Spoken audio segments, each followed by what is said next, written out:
What's good, everyone? Happy birthday to all my United States Marine Corps brothers and sisters. Happy birthday. You know what it is. 245th on deck.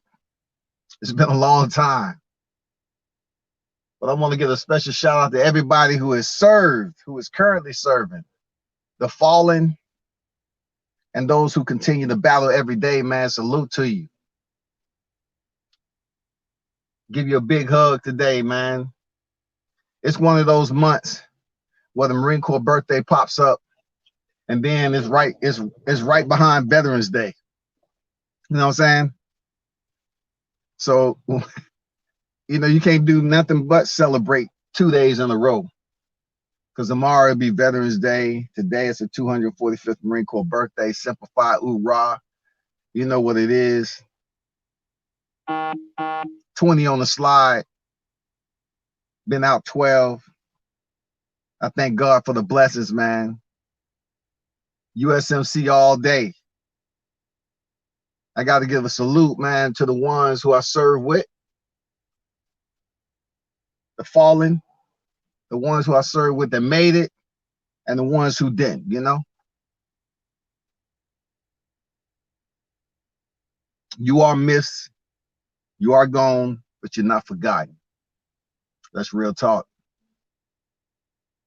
I know it's not one day that we celebrate the veterans. I know that. But it's special when it's Marine Corps birthday. It's always going to be special. One of the hardest boot camps, one of the best service that you can train under. We still serving the common cause, you know, under the nation's colors. But it ain't nothing like the USMC. You know, it's nothing like United States Marine Corps, man. When it's all said and done. I popped in there 2 weeks after graduation, and it was on and popping. Straight out the city. And I'm like, man, you know, what we doing over here? Like getting off the bus at 2:30 in the morning, getting on the footprints. People you ain't never seen hollering in your ear and shit. I'm looking around the area like, what in the hell did I sign up for? Why you got to get so close? I remember talking, man. This drill instructor was yelling in my face. I remember talking. I wasn't talking to myself, but I was like talking to him, but I was talking to myself. I was like, bro, man, why you got to get so close to talk to me? Damn, like, you can tell me from a distance, man. I can hear what you saying. Shut up. Shut your mouth. You maggot. I say a maggot. What are we doing here? Like, what are we talking about? You know what I'm saying?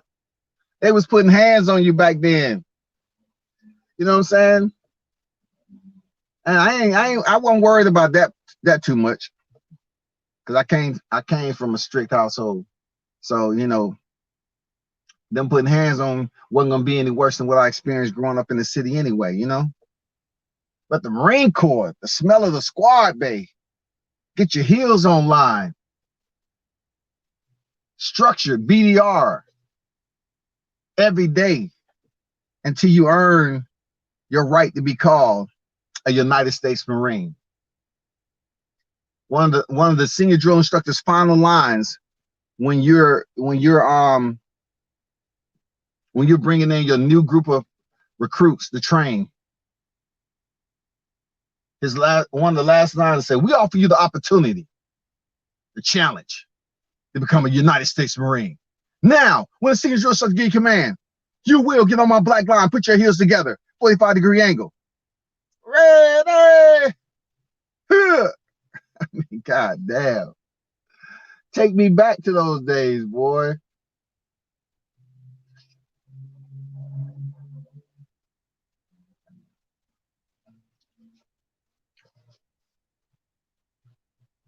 Definitely want to give a shout out to all my comrades, man. I know you out there somewhere. I know you are. I know you out there somewhere, man. Some of you enjoying the retiree life, and some of you still out there lacing up every day, man. You still on active duty. I get it, man. Salute to you too for continuing to grind. You know what I'm saying? Salute to all y'all. It's all good, man.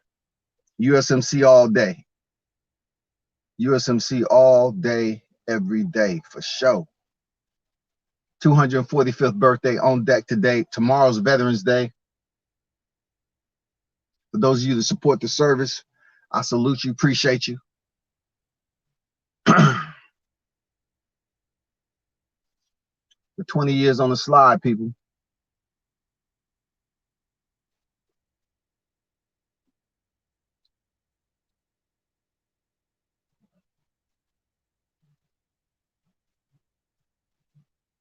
I'm just thinking back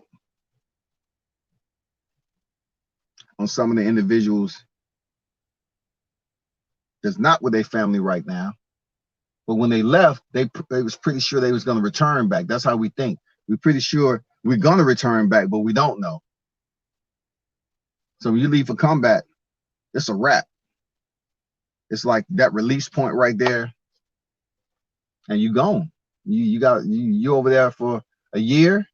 You over there for 7 months, 8 months, straight, gone. Your kids grow up. You come back, your kids acting different.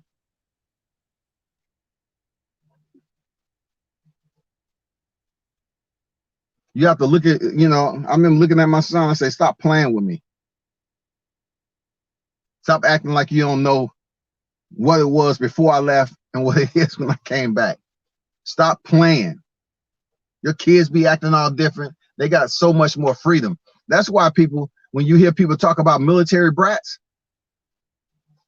the reason why they brats is because most of the time, you have deployments and everything, and you're going to have multiple deployments in your career. Just imagine what you know now, having your parents, one of your parents, just say one of your parents who might be the strictest, leave for a whole year. People don't grasp the magnitude of that shit. Imagine when, the parents that's the most strictest, right? They leave the house for an entire year. Imagine that going on with this social media era. An entire freaking year.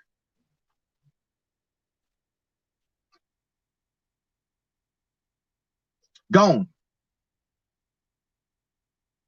You get all the freedom in the world.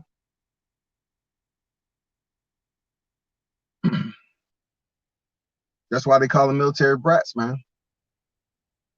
Because our kids change. And that's part of the sacrifice you make by joining up. A lot of families that's in the military. Hey, shout out to France in the building. What's good? Salute, man. That's the bad downside that you sign up for. They tell you don't complain about it, because if we wanted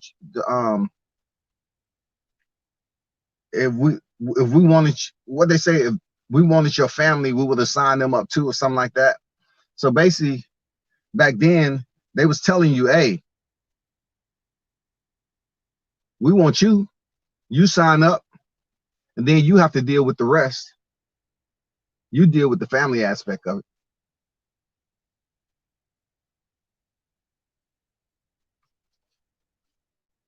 All the deployments, all the places you get to see all over the world, was amazing.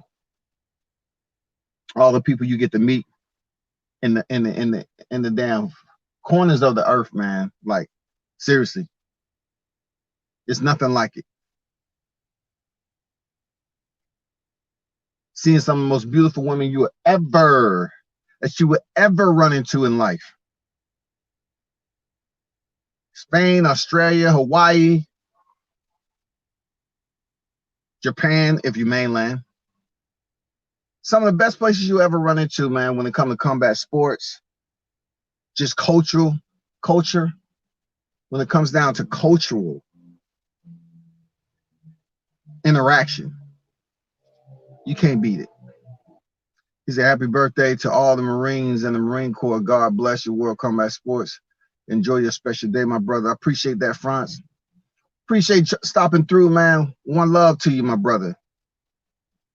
Appreciate you stopping in the chat, taking the time out your day, man. Appreciate that.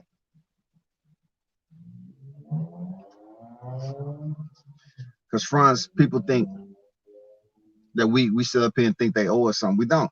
We appreciate the love, though. We appreciate the genuine love. You know what I'm saying? We appreciate that love because we don't ask for much. We already know what it is. We know the sacrifice and everything. We know what we went through. Some people like it. Some people don't. But what we can say is, when you tell somebody thank you for your service, we appreciate it, but we don't ask for it. Like, you know, we don't ask for it, but we appreciate it. We absolutely appreciate it. Because we go through, when we active duty, we go through days. We run through days in life, from the minutes to the hours and then to the sunset, to wake up and repeat. And in the military, your weekends are their weekends. You can work all week if you want. You get paid a base salary based off your rank. Off your rank. That means you can work every day of the week. And you want to talk about, can you direct me to the HR department? It ain't no goddamn HR department in the Corps. You know what I'm saying? In the military in general. Now, though some services are more lax than others, I'm just saying, in the Corps, and communications especially, it was days that we worked day on, stay on until communications was up.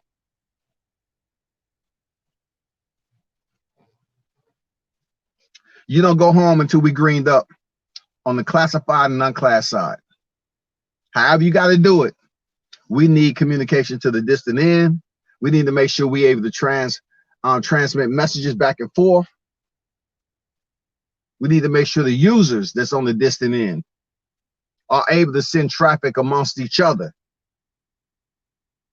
Until then, this is where you're going to be at.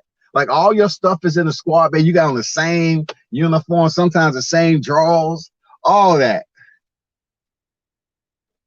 I don't know how they're doing it right now with all this social media. I don't know how many people have gotten in trouble in the military for being on social media while they're supposed to be working. Real talk, people. I didn't come up in the social media game when I was in the military. That shit was non-existent. I can't imagine if I had social media like that when I was in the Corps. I would have had some. I mean, bro, you talking about going around the world catching some special, memorable moments, especially when it comes to the Muay Thai, the Japanese schools, the martial arts schools over there. Some very special moments that only, I was able to, catalog with my eyes and shit, because going over there to South Korea, Camp Muchuk, and I forgot the other base where it's no females allowed on this base. It's an all male base. No females allowed. This is in South Korea. This is next to the border of South and North Korea. Going to the bridge of no return. That means you walk on this bridge and there's guards up there to separate. That bridge can go straight from South Korea to North Korea, and there's guards up there with weapons. If you are in South Korea and you walk that bridge, which is impossible for you to just go and walk that bridge because you have to go through security and stuff, but the bridge is there and it has a silver lining separating the point of when South Korea crosses over to North Korea. So if you cross that, they can't shoot you. You see the North Koreans in the tree line, right at the end of the bridge. You see them up there in this post. Ask anybody who's been there. You see them, they up there. It's like 2 of them. Driving up to that base on the highway, you see North Korea on your left-hand side, and you see the post up there with guards.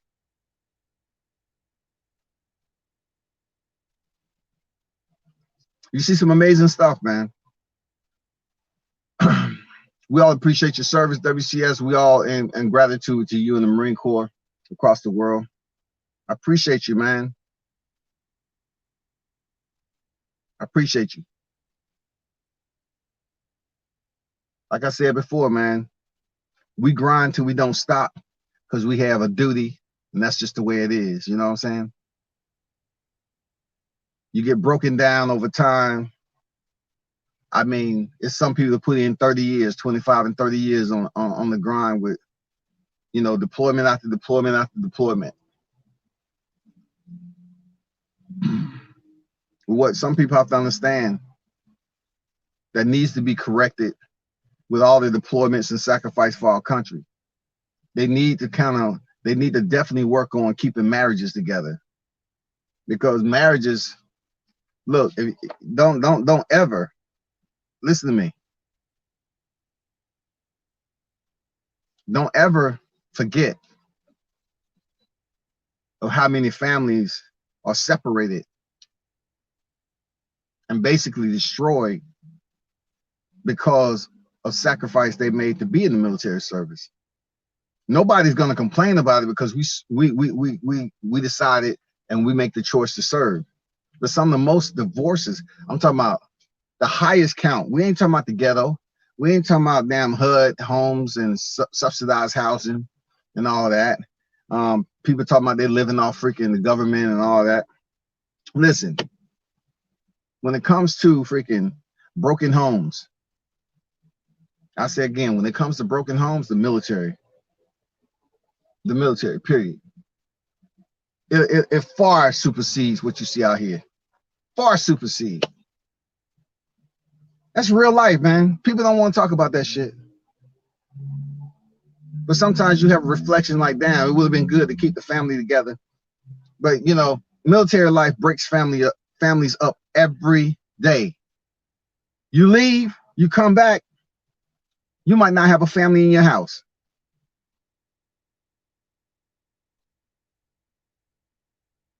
You leave, you come back, one of your kids might be in a deep relationship just in that small time. And he's like, what? What? How is this? How is that? And then your wife up there like, oh, it's okay. Yeah, it's okay. No, it ain't okay. Like, what are we doing here? You know, people hanging out in the house. You come back like, hold up. Who are these people hanging out in the house? Some of the women are not cut out for the military life. And I can say in the Marine Corps, we deploy a lot. And there's a lot of broken homes, man. There's a lot of kids that get mad with their family. They don't know the sacrifice we put in to have freaking college for them lined up, to have benefits, medical benefits for them, all that. That just goes by the wayside. Not for all families, for some. But then they always ask why you and mom ain't together and everything. Yeah, you know, if you ever have a kid, I just told my mom the same thing about a certain individual. And she was talking to me, so oh, so-and-so's going in the military. I said, listen, she'll be out with a baby. She'll be out with a baby in 2 years. Guarantee it. She will be out of the service as a housewife in 2 years. You know why I said that? Because she was going in the military to get away from life, to get away from home. She was going in the military for that. Sure enough, I get the phone call. Hey, we're going over so-and-so's house to celebrate the baby on the way, and her new husband. I was like, excuse me, new husband? Like, okay, let me do the math. You know, you want to take out your fingers. 1, 2, 3, 4, 5, 6, 7. She's only been gone for this amount of time. She left the house, and from the starting point all the way up to now, it hasn't even been 2 years. But she's already pregnant. And just to make things right in the court to get more money in the service period, but I'm talking about the court, they got married to make everything right so they can get housing. So to get housing, they go tell the family, guess what? Guess what? We got a baby on the way. And then, you know, the mothers, they be like, cool, cool, I got a grandchild. Some of them. But then the guy has an obligation, y'all. Now the guy has an obligation to take care of a child if he really wasn't expecting to have a family that early. In the military, you learn how to be a father and a mother early. Now, the complex part comes when, I'm just using an example, when you all got married too young, too early, because you had a child on there, you want to do what was right. You know, according to what your parents did, when they was in church and all that, they say, hey, do what's right. So you basically go through life, you in garrison, everything's cool, you kissing, you love. It's that forced love. Like, we got a baby. I love you. I love you. I love you.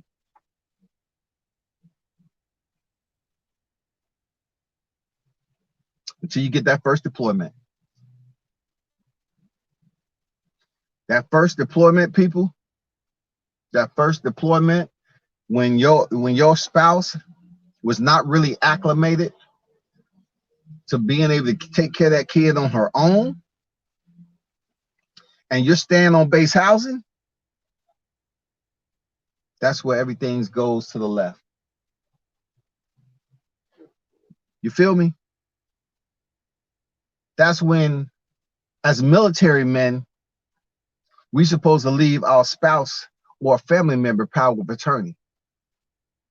A lot of times they tell you at the base you're at to leave your spouse the power of attorney. That means she can use your credit card, she can use your car, she can even get some, she can either purchase items in your name. That happens all the time. So you over there, you're deployed way from your duty station. You out. You calling home, and the first week, it's like, I love you, baby. I love you. I miss you so much. I love you. I love you. 2 weeks go by. You get a love you every now and then. You call. Phone not being picked up during the day. You're like, huh? You're trying to work, stay on the mission. So you let it go. Then you shoot a text, shoot an email. No response. You call, finally get an answer. What you up to? Oh, we're fine. We're good. But I was calling you. Oh yeah, I was just out with the baby. 4 or 5 weeks go by. Look, that's just a little over a month, right? You call back. She like, oh, everything's fine. The baby's growing up. She'll shoot you a pic of the baby. But where's that at? That's not where we at. Oh, I went home. I couldn't stay up there. I had to go visit my parents. So now she's not even on base no more. She's back home with her parents. So it gets time for you to come home from deployment.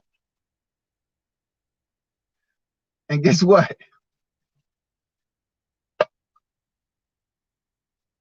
She ain't trying to come back up there. Because she done went through shock with the first deployment. She went through shock.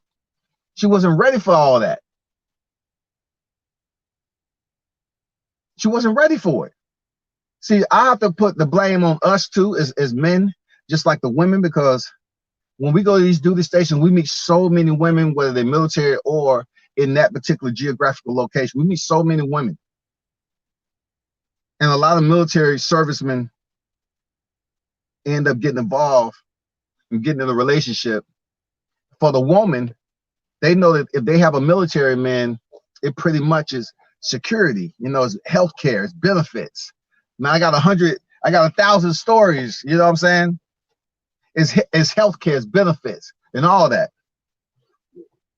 So with this particular scenario, the dudes come home and it's hard for him to even get his wife to come back. So she might come back and she said, okay, cool. Let me try this again. Boom. No one's telling her before they get married in marriage counseling to ask what the MOS is your husband. I'm telling you, people, if you have kids that's going in the military, especially a daughter,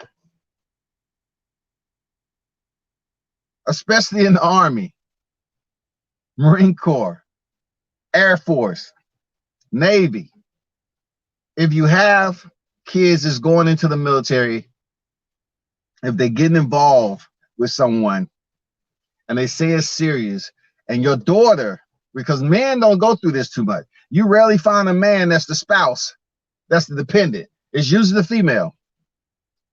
Or even your son tell you, hey, I'm involved with this female, we're kicking it pretty strong. And then your parents say, you only been in the service over a year or two.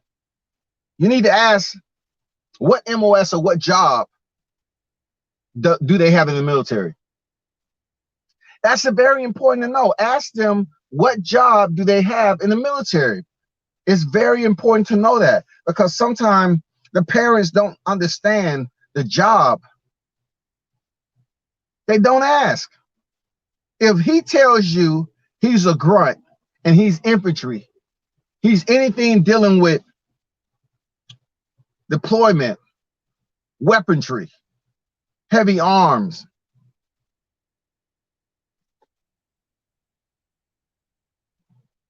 you might want to consider being patient. Because check this out. You pop that kid, all you're going to be doing is giving away 18 years of child support again, because it's not going to work, because those guys deploy. Look, on top of the fact, if you got a regular job in the service, you're deploying. But these guys go on garrison operations all the time, and they go on in country deployments. And the reason why I'm talking about this is because, I was having a conversation with one of my comrades the other day, right? And we was talking about all the families, all the people that we knew in the military, and all of them divorced. All of them. Every last single one of them. Divorce. And that's a big deal in the military. You know what I'm saying? That's a huge deal. That's a sacrifice that we have to deal with. And one of the positive aspects of serving, outside of the family aspect that keeps us together, keep us glued together, is the fact that you get to serve your country. You get to subject yourself to new things. You get to go places. You get to learn a hell of a lot. You know what I'm saying? The healthcare and everything. It's just the honor of serving in uniform for your country. It's an honor, man. It's an absolute honor to go ahead and serve your country and not look back. You meet so many different people from all walks of life that's in the military. All walks of life. I mean, you pretty much have a grand time. But it's hard work and dedication. Real talk, it's hard work, dedication. I just wish that with the hard work and dedication, when the service was over, family would be there also to enjoy that. But most of the time, when it comes to keeping the family together, like out here in the civilian life, when you have time with each other, you have that quality time. When you see each other's face, it would be nice if you can still go to your retirement and you still have your family together. I'm talking about not the first, second, or third wife. I'm talking about your first family. I'm talking about where it all began. If that was more, if the family had more benefits to keep, if the military had more benefits to keep the family together, it would be amazing. The military life would be amazing. Serious. These military brats will not be out here complaining and shit. They wouldn't be complaining. But that's the life. I truly appreciate and thank God for being able to serve. Because it was a hell of an experience. I ain't gonna lie. It was a hell of an experience, people. It was a hell of an experience. I didn't have much time to, I remember going to boot camp, like, you know, I remember graduating from high school, right? And I had already signed up, but I wasn't scheduled to basically go. I knew I was going in the Corps, but I wasn't really scheduled to go just yet.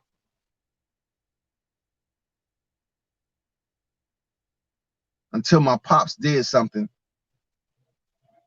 I said, I'm getting the hell up out of here. Among other things that was going on in the city. I said, I'm bouncing, man. I'm getting the hell up out of here. It's time for me to do grown man shit. Grown man shit at 17 years old. Grown man stuff. Took a bus fare up there. Talked to the recruiter again. I said, I want the earliest you can go. And the recruiter looked at me like, huh? What are you talking about? The earliest you can go? I said, the earliest you can go. You just graduated high school. You have me now settled in and understood what the life is about. I said, yeah, I understood what the life is about. I've been doing that for quite some time. I know what the life is about. I said, I want the first train moving. He said, okay. You sure you haven't decompressed yet there, Scotty? You haven't decompressed. I said, I want to stay compressed. Because when I decompress, it's gonna be in boot camp. You can best believe it's gonna be in boot camp. Man, I got the date. It was 2 weeks. I said, cool, I'm ready. I'm roaming around the house. Nobody know nothing. And granted, if you're 17 years old, right, your parents got a sign for you. I'm coming in the house. And my mom give me the word, hey, come here for a second. I got a call from so-and-so. And your daddy's on his way home. But I got a call from Staff Sergeant so-and-so, said you signed up to go in the Marine Corps. I was like, yeah, for sure. I'm out. And nobody could believe it, man. I'm from a family of 5, man. They couldn't believe it. It's like, how is this? Who gave him permission to do this? Because people in the South don't really appreciate the military. Serious. Some families don't appreciate the military life. They think you going in there working for the white man and all this other nonsense they talk about. They don't think about, you know, straightening yourself up and going to make a living and getting up out of Dodge and doing something different, right?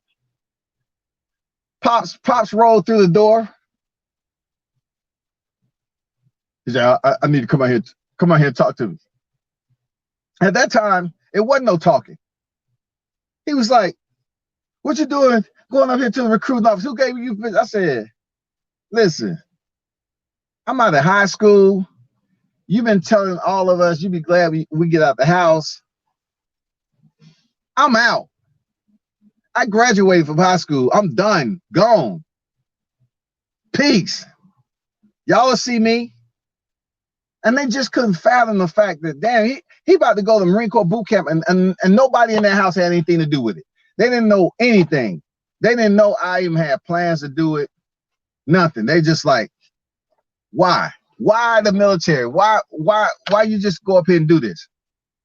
I say, listen, I just need for you to sign that sheet for the recruiter to release me. And I'm out. If he wouldn't have, what's going on, Dixon? Happy birthday. Appreciate you. Devil dog.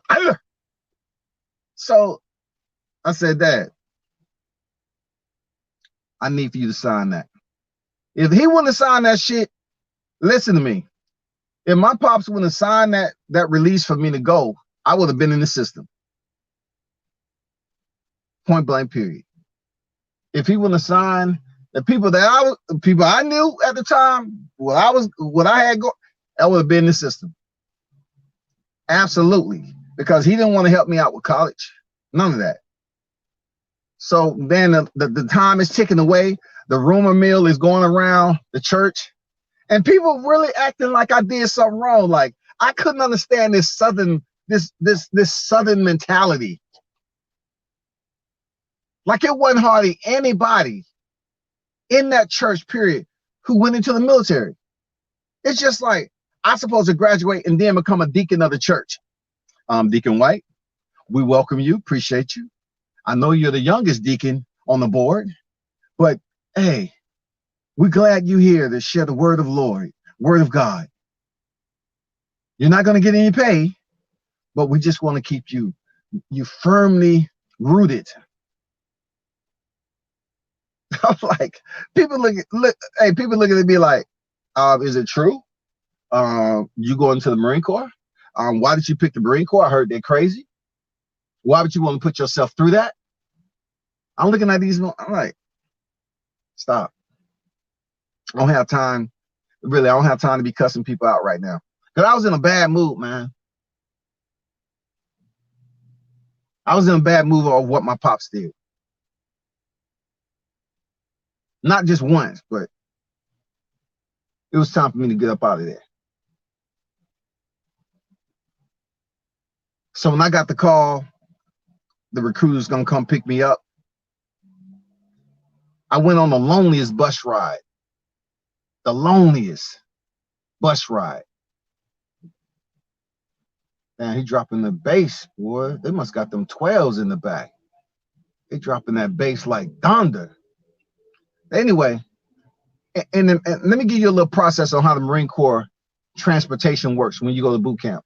And this is from somebody who's a drill instructor too. You go and get picked up at night.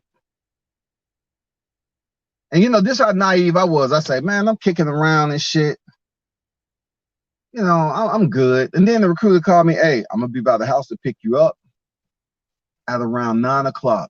I said 9 o'clock a.m.? No, 9 o'clock p.m. That's the last time you're gonna be there until you graduate boot camp. I was like, 9 o'clock p.m. I said, what do I need? Absolutely nothing. Zero. I was like, so you trying to tell me I need absolutely nothing? I'm leaving all my possessions, which was very minimal, and I'm leaving. I'm gone. He takes me up to Atlanta Airport. International, biggest airport in the world, right? Drops me, get out, takes me to this room downstairs. And it's like 2 other people in there. They keep us apart, social distancing, right? But this was social distance, so we won't talk. And it was cold in there. I'm like, what the fuck? I said, sit down right there. So granted, it's 9. Look, this is about 10-something at night. A brother is hungry. Me being a true boot to boot camp, I didn't have no money on me. I'm hungry than a mother. Like, I'm hungry. I haven't even left ATL yet. And I'm missing some chicken. God damn it, just give me a plate. Give me some mac, collard greens, potato salad. Give me 2 wings and a breast. I am hungry. Give me some pork chop. Just give me a breakfast. Bacon, grits, hash. I'm hungry as shit. 11 come by. 12, no meal, no nothing. A little bit after 12 in the a.m. Motherfuckers are nodding off and shit. They come in there and give us these cold ass sandwiches. I mean, I'm talking about they chipped the motherfucker straight out of igloo. Oh, look what we found. This should be a good sandwich for him. They serving motherfucking sandwiches with ice still on them. The meat in between, the meat and the cheese is hard. You know what I'm saying? It's like eating pig ears when you have that gristle from the pig ears and you're up there biting in that shit. The sandwich was nasty as shit. Chips and a little thing of water. Then they said, get on your feet. Listen, you never got any orders before. They said, get on your feet. But we go after this bus. It's other people on the bus. I said, oh, there's some other people on here. They tell you where to sit. And then you have a guy that's really, I guess, a drill instructor in transport or whatever. He said, you know, he's being a little mean, but he ain't. He's keeping us calm because we still civilians. He said, listen, I don't want to hear none of y'all talking. You got this. It's going to take us this long to get from here to Paris Island. I don't want to hear nobody running their mouth. I don't want to hear nothing. If I hear you running your mouth, you know, basically they say, I'm gonna goddamn fuck you up. And at that time, I was like, man, you ain't fucking nobody up, man. Like, shit. I'm already in a bad mood. I'm hungry. I ate an ice sandwich. I'm pissed the fuck off. The bus started moving and traveling. And they didn't want us, you know, like, they didn't even really want us to fall asleep. We getting there, boom, boom. Hour go by. Continue. Get to the Paris Island gate. It wasn't even that bad. They come in, they stick their head on there. They do a count. Boom, boom, boom. All right. I don't know where the fuck I'm at because that's what Paris Island do. They bring recruits up to the damn island at nighttime so you can't see nothing. You don't know where you at. You don't know how you got there. You don't know how you get off that motherfucker. It's one way on, one way out. Unless you are trying to freaking swim through Port Royal through the swamp.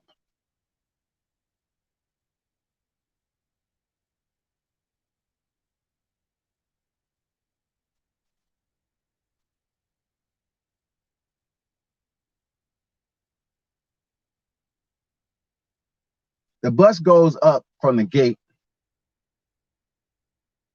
I don't know where the fuck we at. Everybody's all perked up, looking around. Everybody's perked up, looking around like, nobody move, nobody get burned. Hey, nobody move. We looking all around like, what the fuck is about to happen? We pull up to this place we have footprints in front of it. We see the drill instructor, 2 drill instructors up there. We saw talking. That was the last conversation, man. I just wonder how all them people that was on the bus when I rolled up there, because everybody looked like, oh shit, it's about to go down, man. They about to kill us. They about to kill us, y'all. Look at the drill instructor stand up there waiting for us. The bus stopped, the door opened, and all hell break loose. All motherfucking hell and chaos break loose, y'all. All fucking hell breaks loose. This is deep in the AM now. This is like 3-something in the morning. We tired as fuck, disorientated. All hell breaks loose. Drill instructors come running from the top of the bus. It's almost like it's a takeover, like this a hijacking and shit. Motherfuckers going crazy. Civilians, we don't know what the fuck. Like, we looking at these dudes. Stand up. They cussing your ass out. And some of them forget. I didn't learn this until I was a drill instructor. Some of them forget that we're civilians. So when they come on there talking about get up, stand up, lock your body, we don't know what the fuck lock your body is. So when they say that, we're looking around like, well, what the fuck you talking about? I don't know how to lock my body. What is that? So stand up. Yeah, we know that. Get off the bus. Boom, boom, boom. You rushed off the bus. They tell you get on the foot press. Get your heels together. They come up there and they're moving your heels together. Spread at a 45 degree. Line your feet up with the footprints on there. So you got, you got yourself, you're looking down at the footprints. Then putting your heels together. You don't know what the fuck you doing. None of that shit. They yelling and screaming, spitting in your face. 3-something in the AM. You're like, oh shit. Do anybody remember where we came in at? Anybody? If y'all want to link up and try to make it off this bitch, let's go. Because motherfuckers was panicking, dog. I was looking around, it was people panicking. I remember these girls crying, you know what I'm saying? Because girls and guys, you know, the men and I'll say the boys and girls, at that time we come in the same bus, but we're separated once we go into the center. And the motherfuckers goddamn screaming and yelling. And it's humid down there. When I went, I was like, damn, I just looked up. I said, let's do it. Let's go. Let's rock and roll, man. And then drill instructors looking at, you know, coming there yelling in my face. I'll look at them every time, right? Because that's what we do in, you know, in the city. Like, man, back the fuck up off me. But there was the Marine Corps boot camp. Drill instructor yelling, spitting in your face. Move, move, move. You get in there, they sit your ass down. You got to go through all this paperwork. You go into the AM, you hungry as shit. They feed you again, finally. Then you start to settle down, and then they have you make that phone call. They have you make that phone call to your parents. So you go over there, they're right there.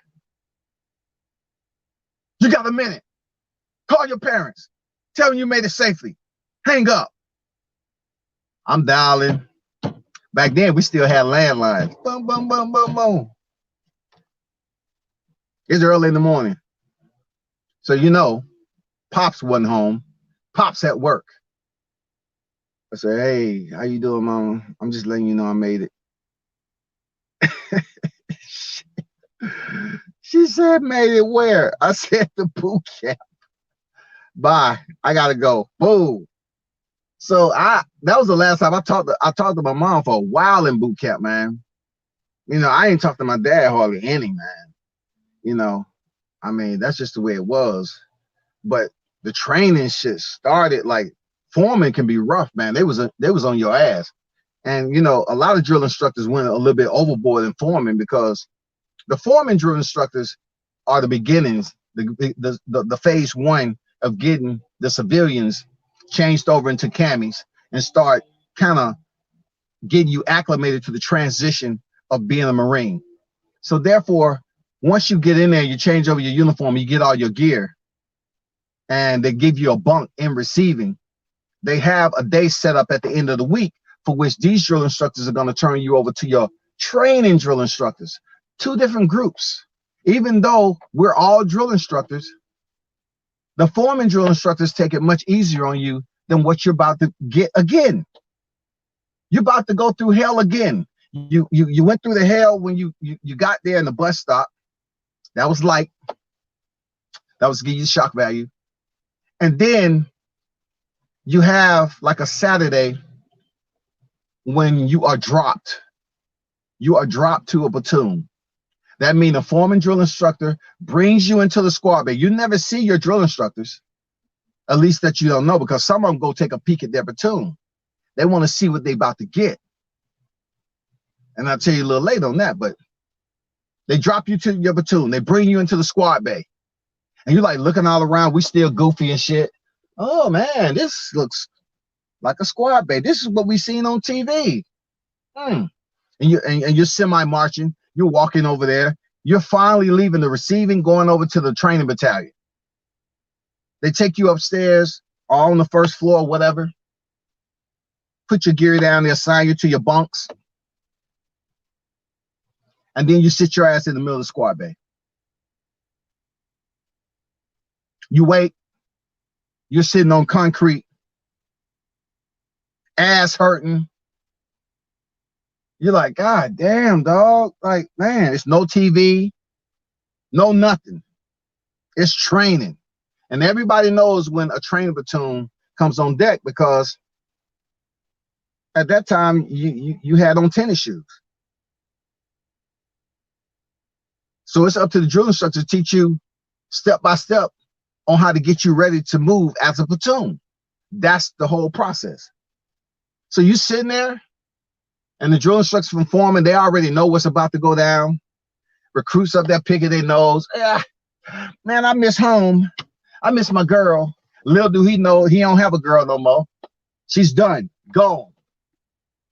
You know what I'm saying? It's not like that for everybody, but she's done, gone. My fault.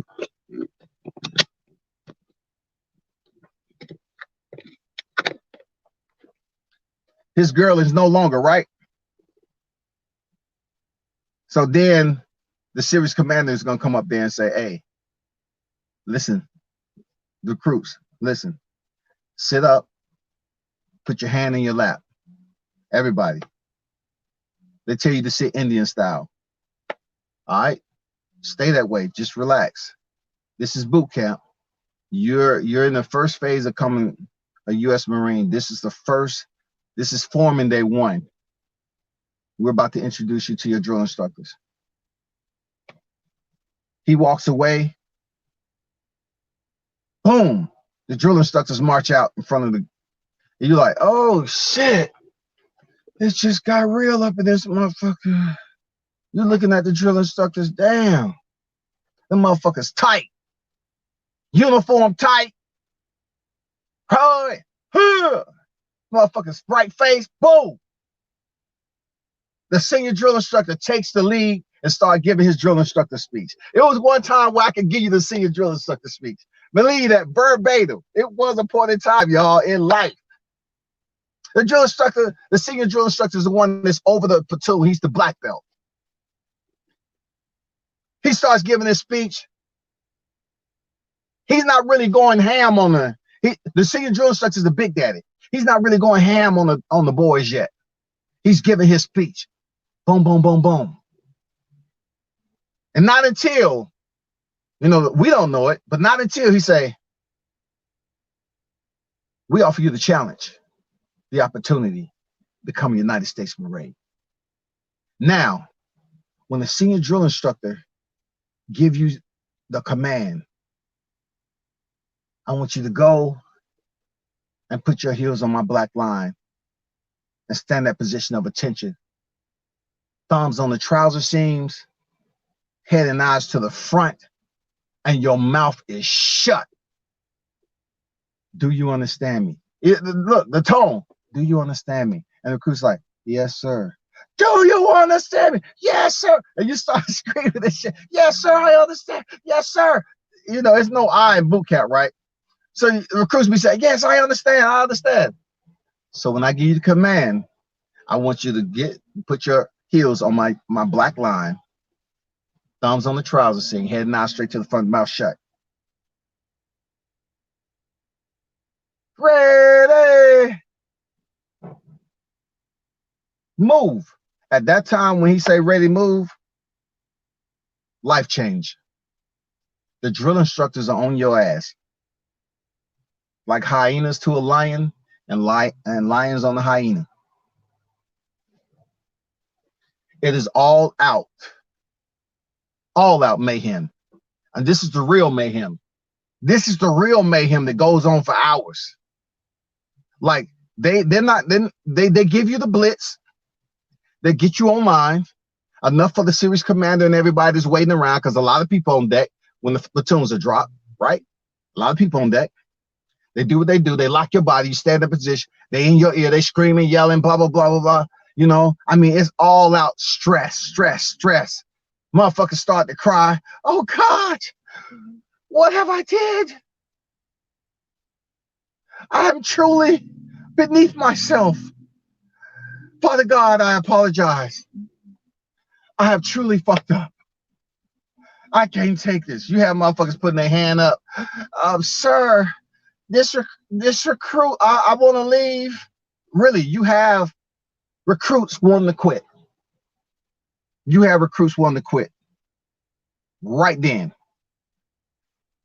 Little do they know, once the series commander and everybody leaves, and you with the platoon, you with your team of drill instructors, and you have the senior, and maybe you might have 3 green belts. The 3 green belts are the hunters.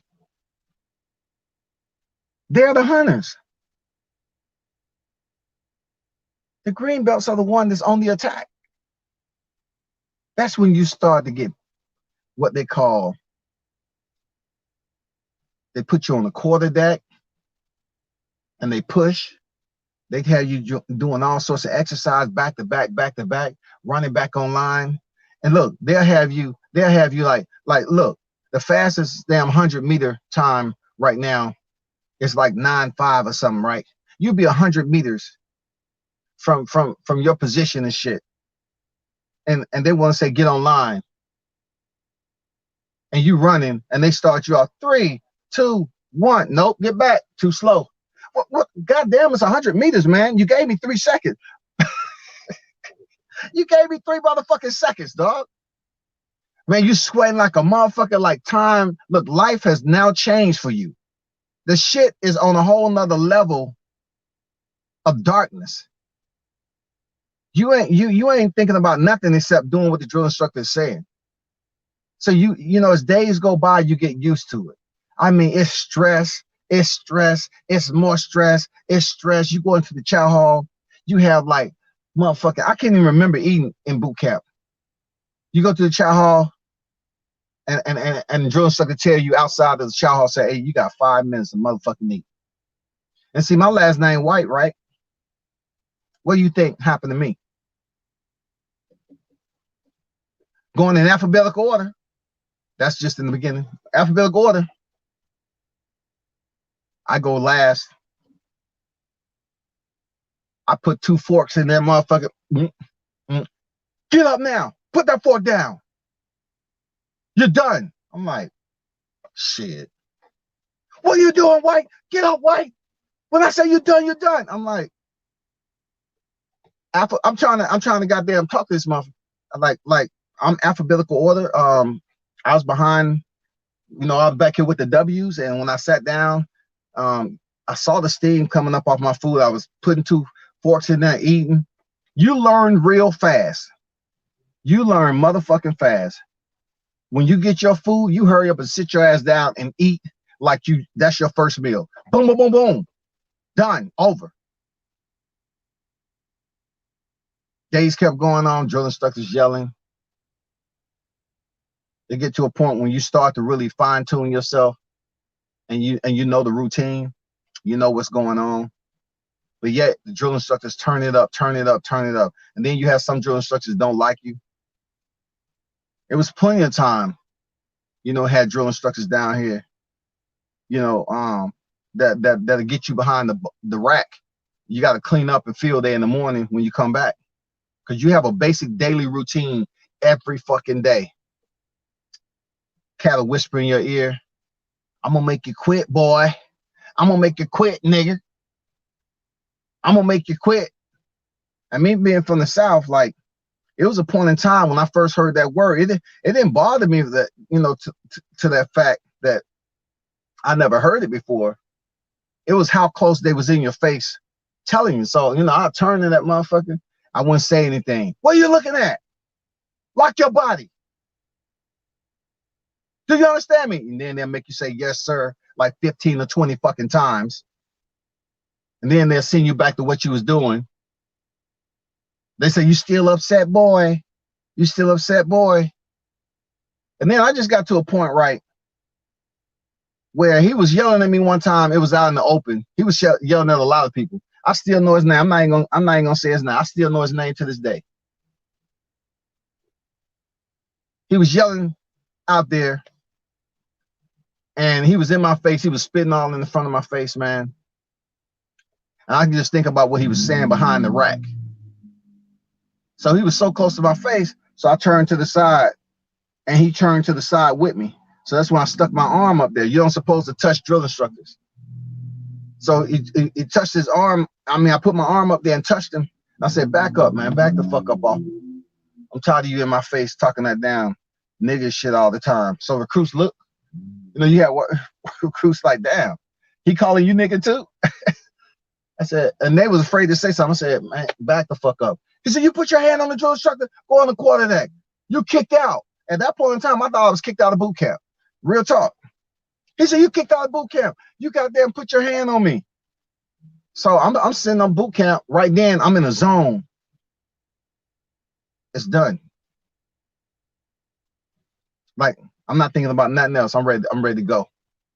Not leave boot camp. I'm ready to go off on this drill instructor right here. So when the senior come up, he walks out there and he says, and the senior, man, he was freaking prejudiced too. Absolutely. He walks out there. He said, what happened, the drill instructor? I was correcting him and telling him to get online. He was being belligerent. I said, no, tell him the truth. He's hot. And then the senior said, I ain't tell you to talk. So I'm waiting and waiting. And this is a discipline process you go through. So the senior say, is that true? I said, sir, this recruit, I'm looking straight at, sir, this recruit was approached by, I said, I ain't asked you all that. He said, I ain't asked you all that. Did you put your hand on him? I said, sir, I put my hand up and he was close to my hand. But did you touch the drill instructor? I said, I did. He said, you're gone. I'm looking at myself. I said, I'm gone. Now I'm furious. Like, I'm gone. This nigga got me kicked out of boot camp. It's that easy. Now I'm thinking Marine Corps, they can't be this petty. You know what I'm saying? They can't be this fucking petty. They can't. It ain't no way in hell the Marine Corps is this petty. So I'm looking at him. I'm ready to I'm ready to catch the fade with both of them. I was ready. Especially the senior. Especially the senior. Because he didn't ask me my side of the story. So I had to go see the first sergeant. And I wasn't the only one in the platoon that has went through this. So the first sergeant, I had to report into him. I'm saying to myself, nah, Marine Corps can't be this soft. There ain't no way. There's no way that they're gonna sit up here and kick me out of boot camp and they saying they were up here raising, we the hardest boot camp and we this, that, and the other, but they kicking motherfuckers out. Go and report in the first sergeant. First sergeant talk to me, hey, how you doing? Sit down. I said, okay, at least he want me to sit down. All right, cool. He said, I heard you put your hand on the drill instructor. I said, no, I put my arm up. He said, why did you do that? You supposed to have him on the trouser seam. I said, because he kept calling me nigga. I'm pretty sure you ask other people in the platoon, they would tell you the drill instructor calling you nigga. So the guy, the drill instructor, he had the drill instructor come in the office. He had me leave and step out to what was called the red bench. The red bench is when recruits are in there to see the series commander and the first sergeant, and you have to sit down there and wait and see what they doing. So of course the drill instructor was going in their line. So he sent them away. He came back in there. And the first sergeant was like, hey, this is the deal. You can't be putting your hand on the drill instructor. We don't tolerate that down here. And you know, you can get serious punishment for that. You can get kicked out of boot camp or sent to another platoon and all that, right? So I was like, okay, first sergeant. You know, I didn't say it like that. I said, I first sergeant. I, sir. It was I, sir. It wasn't first sergeant, it was I, sir. I said, okay, cool. I said, first sergeant, can recruit request permission to speak. I said, can you ask this Marine if I didn't have a reason to put my hand up there? They have been harassed the same way, men called nigger and boy and all this other stuff. So he did it. Then his mentality changed. He knew we was up there being fucked with. He knew. So he said, walk with me right quick. So he took me and he said, he took me and the other Marines that he had just asked. He said, go back online.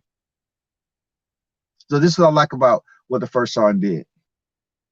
He hung around. He hung around. He switched his location and he was in the head. The head is the bathroom. He was standing there. I didn't know. So he started to put an eye on the drill instructor and see if he actually, you know, was adhering to what he said. So the drill instructor got us all back online. And he started to like threaten the people that was in there. He said, those of you that was in there being little bitches and all this and all that, telling it ain't gonna work because we got a long road. We got a long road. And he came in my face again. He said, huh, White, we got a long road, huh, White? I ain't saying that. I'm looking ahead. Head nod straight to the front, mouth shut. And then the drill instructor went up there and gave me an elbow. He gave me an elbow. Boom. Huh, White? You ain't saying nothing? Boom. He popped me again with the elbow. And right then, I'm looking at him.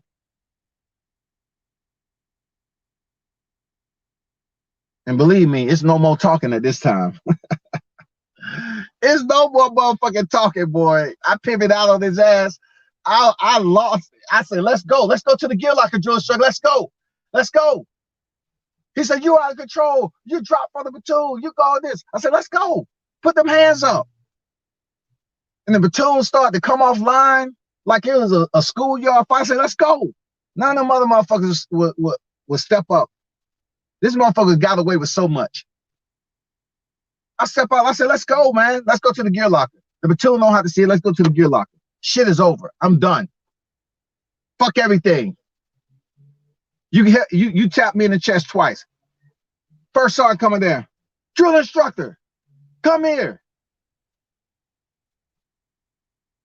He runs up there to the first sergeant. He say, and then the other drill instructor said, get back online. Get back online. He chewed the drill instructor out right there in front of me with the senior. He said, I saw you pop him in the chest with your elbow twice. I saw that. So he said, recruit White, come here. I said, yes, sir. I said, yes, sir. First sergeant said, you want to go in the gear locker with the drill instructor? I say, hell yeah, sir, let's go. Let's take it to the gear locker. And the drill instructor looking around like, damn, first sergeant gonna put me in the gear locker with him? It's not even that serious. He started getting that look. It ain't that serious. I said, yes, sir, let's go. So I started moving over to the gear locker. Right then, I was on. I said, let's go. Boom. You know, first sergeant was acting like it was about to go down. The drill instructor's like, first sergeant, I'm not trying to do that. He said, but you popped him in the chest twice. Like you popped him right there and you provoked him. You say he had put his arm up, but you up there after I spoke to you, you popped him, right? So by that time, I'm already in the gear locker.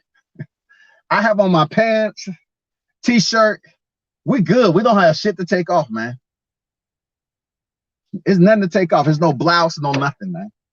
Because we was cleaning up. He wouldn't do it. But they end up moving me to another platoon. We end up moving me to another platoon. And the worst thing you can do is go to another platoon in boot camp. Because they try to say if you didn't get picked up in boot camp with the platoon, you was what is called a pickup. If you wasn't dropped with the original people that was in the platoon, then when you come over, you're a pickup. And this happens all the time. Like this happened all the time because back then they were still putting hands on you and they was fucking you up.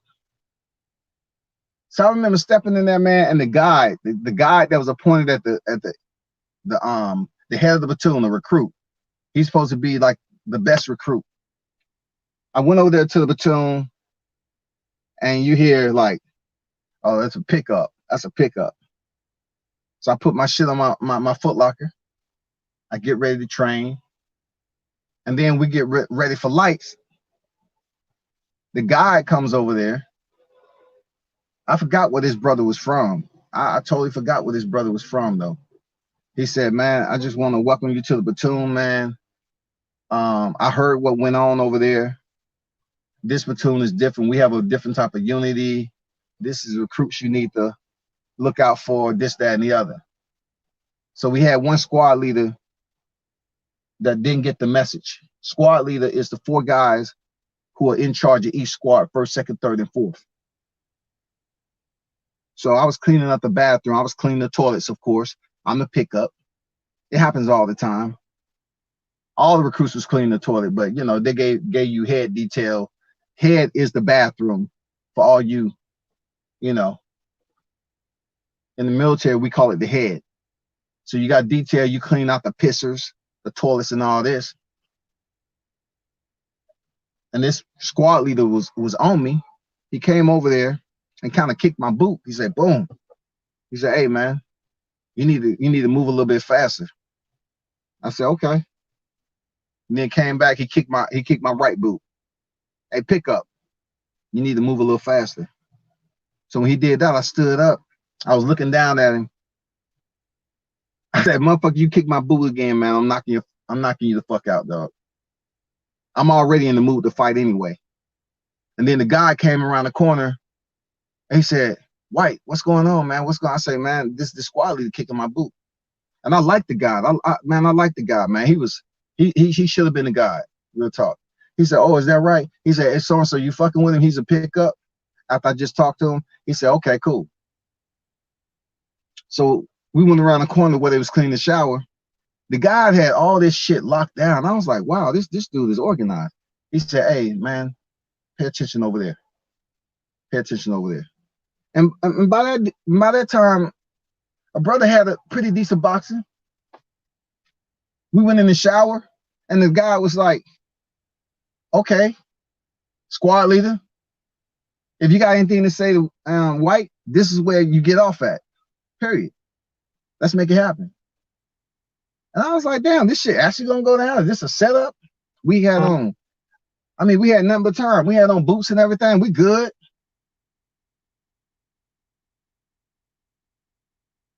Guy said, you good, squad leader? The squad leader said, yeah. All I remember was a blur. And the guy was freaking pulling me off. And the guy even looked and said, damn, oh boy, I was swelled up too bad for anybody to get away with it. So I'm like, you know what? I'm done. I'm done. I said, once they see that recruit's eye, because once he was on the ground, once he said go, it was a wrap. Once he was on the ground and his eye was swelled up, I said, damn, that's a wrap. I'm out. I'm going back to the A. There ain't no way I'm standing here. But it didn't happen. The recruit didn't even snitch. The recruit did not snitch, y'all. The recruit did not snitch, walking around with a nice little swollen eye, his left eye, and he did not snitch. Even though the drill instructor asked,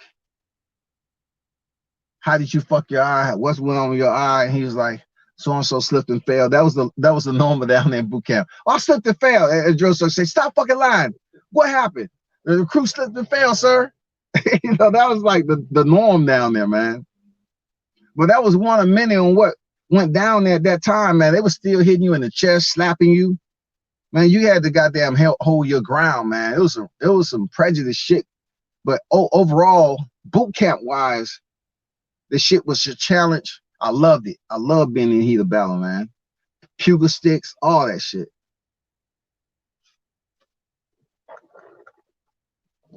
It was a learning experience. I still remember when my parents got the letter.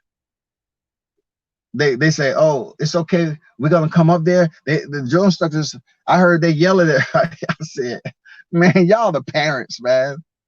So when they came up there, man, I was shredded. I gained a little weight from eating those potatoes. You know what I'm saying? And they couldn't believe it. Like they was looking at the platoon. I can hear some of my brothers, like everybody was up there on graduation day. Like you go through boot camp was fucking hard. I ain't gonna lie. Boot camp was wicked. But I was like, cool, I'm with it. Once that shit settled in, I'm with it. Went all the way to graduation, man. Saw the folk. They was like, you know, they was happy. But it's not the motherfucker embraced and shit. So I had a certain amount of days at home from PI. I'm riding off the motherfucking base. I say, oh, so this is the road I needed to walk to get off this motherfucker. Because I didn't know. I haven't been off base. Look, I haven't been on Paris Island until I showed up. This is how you get off this motherfucker. Okay. Drove off there, I'm looking left and right. I say, damn, they got swamp on both sides? Shit. Okay. Went home, went on leave, went home. And you know what? Believe it or not, Going to Marine Corps boot camp and going back to the room that you grew up in is real different. Like you know, you riding home with your family, you're not the same person. They looking at you, and you got this discipline about yourself, this structure. And they looking at you and shit. They's like, damn, man, so and so ain't the same. What they fuck them up, man? What's going on? Like, you ain't the same. You went through boot camp, military boot camp. You went through fucking boot camp. It's over. It's done. The old you is supposed to change for that moment. So, you know, going home and everything, going back to the same room I just left, you know, looking around and shit. And of course, you know, going to church and people's like, oh, so and so is back from boot camp. You got some people who showed you genuine love and like they supposed to, the old people, you know, the old mentors and stuff. You know what I'm saying? They showed you that genuine love that you was you knew it was coming from the heart. And then you got them other people in the South, for whatever reason, they didn't like the military. Like, you didn't tell your mom you was going in the military. By that time, when I walked out of boot camp, I had very low tolerance for people who didn't have any those individuals who really didn't have any positive influence in raising me up as a kid. You know what I'm saying? Because back then we was in the church where there was family of 5 and shit like that. And church, in my opinion, churches can be the most judgmental type of group that you ever deal with in life. So when I went in there with my blues, all the heads was like turning back. They said, oh shit, so-and-so back from boot camp. Damn, he looked different. And then, you know, people that you grew up with, the kids your age and shit, they say, damn, I can't believe you did that, bro. You was gone. We was asking your mom and dad, like, where is he? No one knew I was leaving. My parents didn't want to say I was leaving because they didn't quite like it themselves. I don't know. It's this Southern thing with military. There's a lot of vets down here. I'm just saying it's Southern thing. But they're like, oh shit, so-and-so back from boot camp?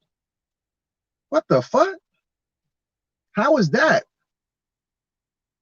And then once I left that leave and went on about my life, you know what I'm saying? That's when shit started. When I went to school, that's when shit started, dog. That's when shit started. You start learning about life. You start learning about credit cards. You learn about filing your taxes. You learn about freaking, you know, seeing that woman, this woman, that woman, going all over the place. Man, I went to Hollywood at 17 years old.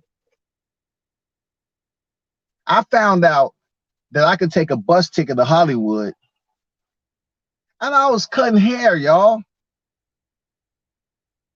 I didn't even mention that. I was cutting hair. I learned how to cut hair at 13, 14 years old.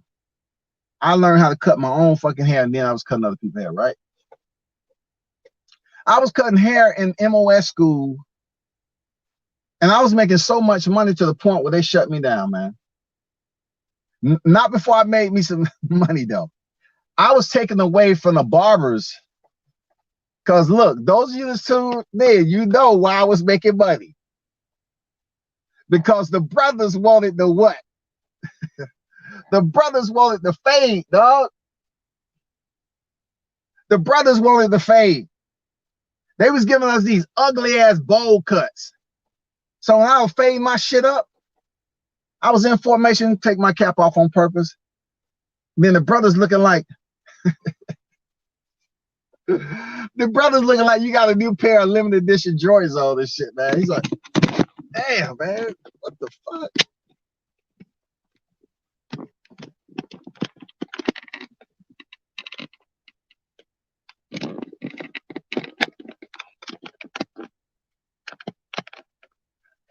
So the brothers was acting like he had a new pair of Jordans on. It's like, damn, who faded that motherfucker up? Because you can't get that cut around here. Like, this is MOS school. It's like, who the fuck is this? And then I bought my own clippers. I knew how to oil them motherfuckers. I knew how to fade. I was just had a little bit of problem. I had a little bit of problem when I started to cut the white Marines' hair. I wasn't, but I learned by trial and error. I ain't gonna lie, I fucked up some heads, but I learned how to fade it. I learned that you can fade with a comb. See, I was fading with the clippers, boom, boom, boom. But they hair fine. You use that comb and you start fading it. I learned. So I was fading hair. I mean, I was getting out the fades and shit. You know, the brothers was like, man, I'm coming in. All the brothers was lining up. They was coming in all times of the day. Hey, man, it's the weekend coming up. Can I get a cut? Can I get a cut? Brothers coming out the field, the frocks, field radio operators. Hey, man, can I get that cut? I was cutting in their room, my room. I was cutting behind the barracks. I was cutting anywhere because them motherfuckers was lining up outside. My room was facing the front of the barracks. Them cats was lining up outside the room, sitting on the sidewalk. We call it a catwalk. These cats were sitting out there waiting to get a weekend cut. I'm talking about a crispy, giving the line across the front, all that shit. I took that money and went to Hollywood. I went to Hollywood on a bus ride with a pocket full of money I made cutting hair.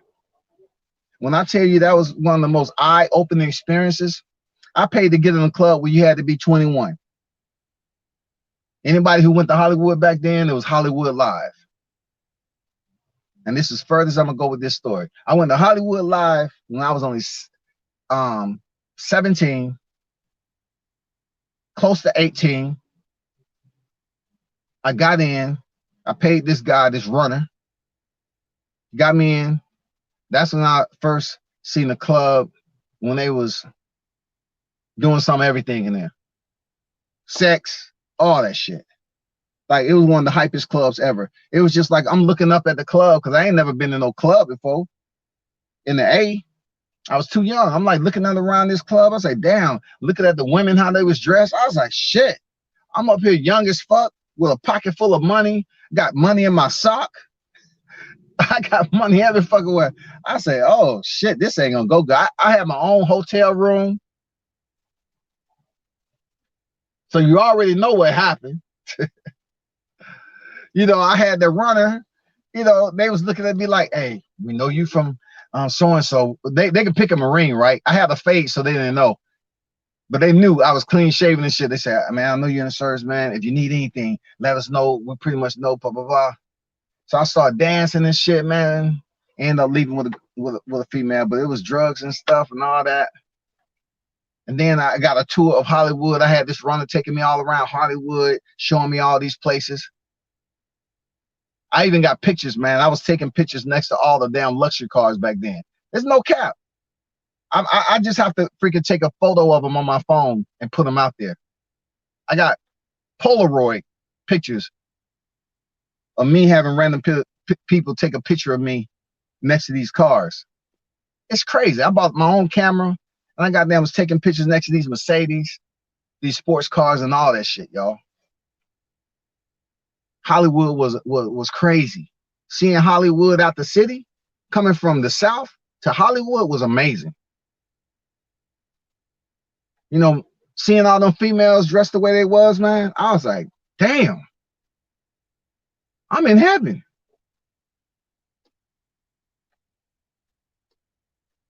I damn near had a female the whole entire time I was there. Easy work. I might as well have been married.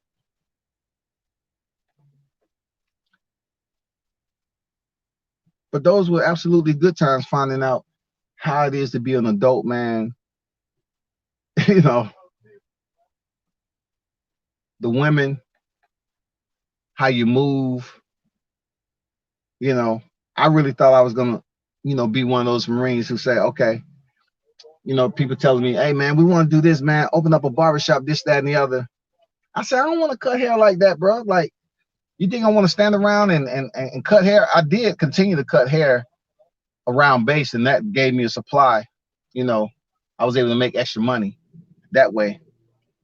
But when it comes down to it, I was like, nah, I just don't want to do this. I was more of an extreme person and shit like that. So I was gonna save up money and get my first motorcycle.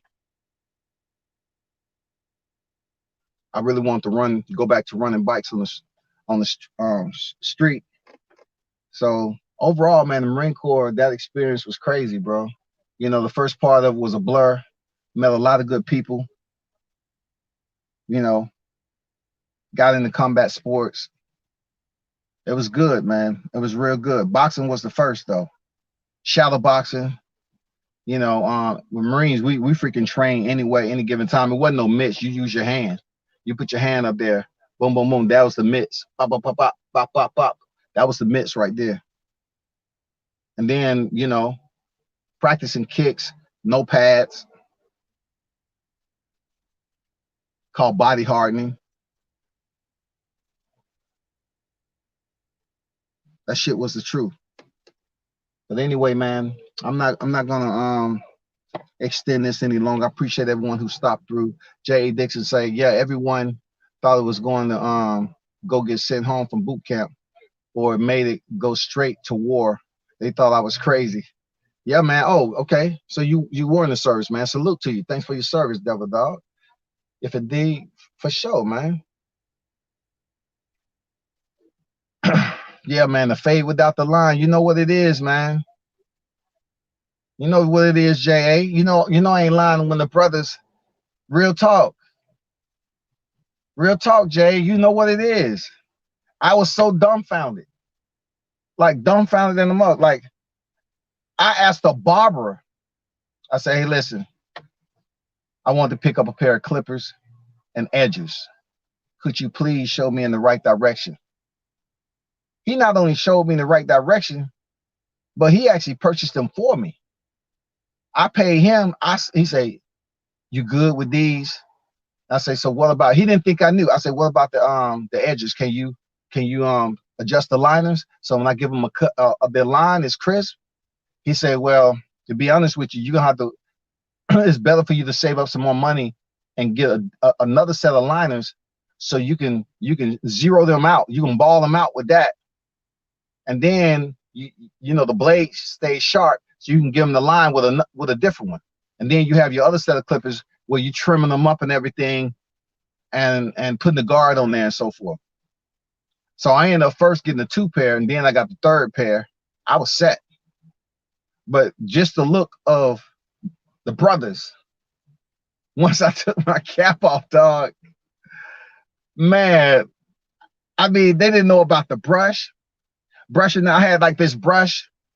It wasn't even a brush I used, just a brush, man. I tried to clean the shit out that motherfucker. Like I was using that brush on people to really get all the extra hair so I can go against the grain and fade that motherfucker. Then give them the mirror and say, hey, check this out.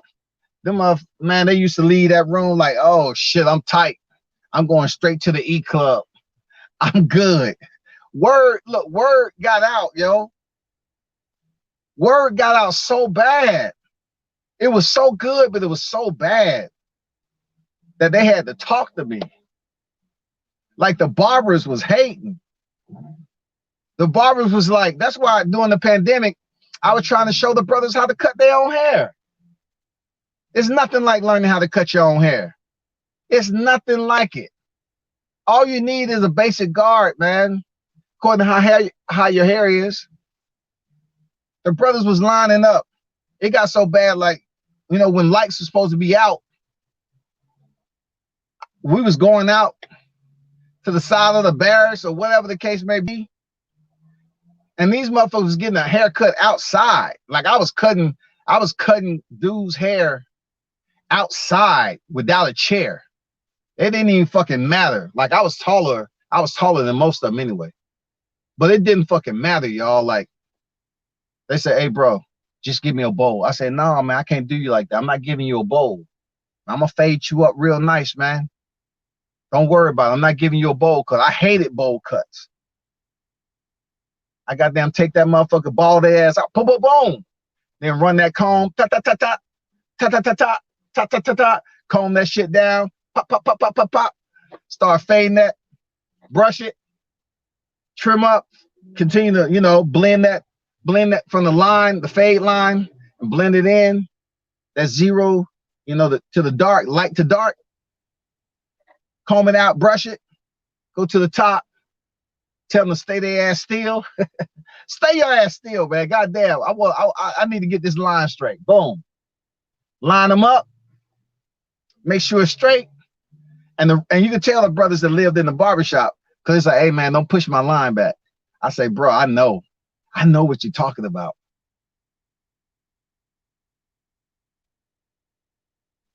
I got you, bro. Don't worry about it. Trim the ass up, boom, boom, boom. And there was some spray. Like people didn't know this either. Like you put the spritz that the white people put on their hair, you know, the Hispanics. Boom, boom, boom. You put that across, spritz. You put it across, let it dry. Rub that shit in front of their hair, let it dry. Get it, it dries up into a different texture. Boom, you put that blade on it and give you that crispy line across the front. But you couldn't tell me nothing, dog. I thought I was gonna be the next motherfucking damn entrepreneur of barbershops, dog. I was like, shit. People was going up there and say, where you get that at? Who's doing that? Which barber is doing that? The brothers was like linking each other up. Like, which barber you went to? Who gave you that? Who cut you like that? Who faded you, dog? You talk about a motherfucker. Look, you talk about a motherfucker with a bowl cut. Asking a dude that got a fade that's been down there just as long as he has. He said, no, man, hold up. That's black people shit, dog. Hold up. Hey, bro, come holler at me for a second, man. Come holler at me for a second. Where you at? I mean, what's this right here? Where you get that at? That's the PX? No, man, it's not the PX, man. But who did you? Who faded you like that? Man, he stay in room 2, so and so. I said, for real? Come in there and knock on your door. Yeah, man. And you already got somebody in there. Hey, man, I heard you fading. When can you fit me in, man? How much you charging? So I was charging less than the barbers. It didn't matter. I charging less than the barbers, man. My the number of individuals I was cutting, man, I was cutting on base. Man, I remember going to this person's house, I was cutting off base, and then they tried to tell me, oh, okay, you need to give me a percentage. I was like, shit, you ain't putting a blade to nobody's head, man. I ain't giving, nah. So I used to find all sorts of areas to cut on base, making pretty good money, man. I mean, I was sad to freaking leave that place, y'all. I did have some motherfucking fun. I ain't gonna lie. It saved me up to get my own car. I purchased my own car myself. Parents never got me a car, nothing. I bought my own car, my first car on my own. When I got my first duty station, my real duty station in the fleet, DC, up there with G. Russell them at. The DMV, you know what it is, man. When Haynes Point was bumping, I was up there. I was still cutting hair, but you can cut hair in the barracks to the point where they can't do shit about it because you're in the Fleet Marines now, and you out there working, so you can get your hair cut for whoever you feel like. And I was cutting. I got a little tired of it because people showing up anytime. You know, you got your girl up there with you. People want you to drop what you're doing and disturbing you. I'll say, fuck that. I say, if I want to cut your hair, I'm coming to your room and I'm fucking up your floor. I'm coming to your room, I'm fucking up your floor. You got to sweep that shit up, not me. Because you ain't going to keep coming to my room and I got to clean up that shit when you leave. Hell no. I'm going to cut your shit and you got there clean up your old damn hair. You know what I'm saying? But it was good money. I ain't going to lie. Every time I talk about it, it's a laughable moment because the brothers was like a new pair of Jordan, man. Motherfuckers be coming out the woodworks, man. I like that shit right there, man. Where that fade? Where you get that fade at, bro? Where you get that at? Man, that's culture shit, dog. Like, where you get that line at right there? That's all you gotta have. You don't even have to cut your hair every day. You can comb that shit out. You can comb it out. Give yourself a line if it's still low enough. That's to save you money from going back to the barbershop. Comb it out. Boom. Learn how to line that shit up. Then go on about your business. It grow a little bit more. If you cool with the Clippers or whatever, you can put a 1 on there, and you can take that shit in the mirror and then lightly fade your shit up. That's so you won't have to go to the barbershop every week. That's expensive.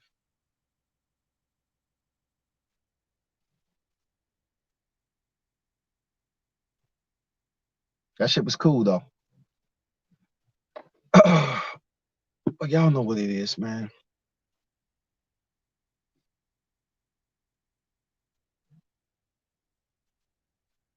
Happy Marine Corps birthday. Tomorrow's Veterans Day.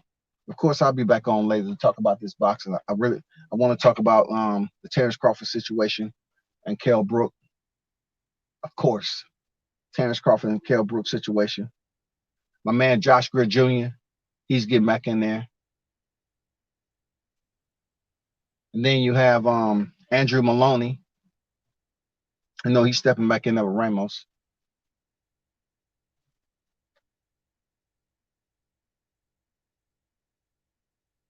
There's gonna be some solid fights this weekend. So y'all stay tuned, man. I'm definitely gonna pull back up a little bit later. Turn up and tune in to World Combat Sports, man.